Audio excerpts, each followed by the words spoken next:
Десетки мотористи се събраха в Бургас, за да сложат началото на новия мотосезон. Направиха го подобаващо, с рев на мощни машини, въпреки че времето не им се усмихна.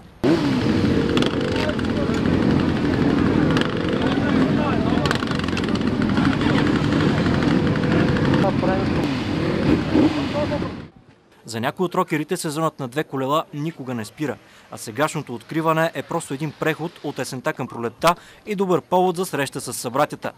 От тук нататък предстоят още много сбирки из цялата страна. Това са мотосъбори, мотосрещи, различни мотосъбития с цялата страна.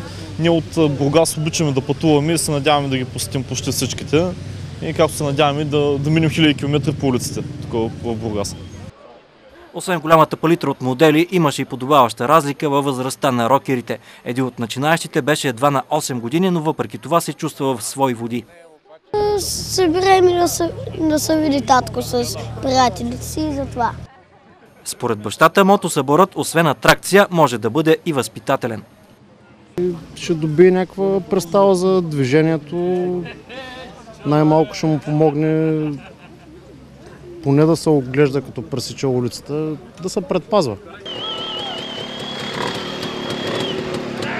Иначе мотосъборът си има и нестандартно име. Наричат го преброяването на дивите зайци. Като такива се определят всички, чието живот до голяма степен преминава на две колела. След като групата нарасна значително, лъскавите машини поеха на път.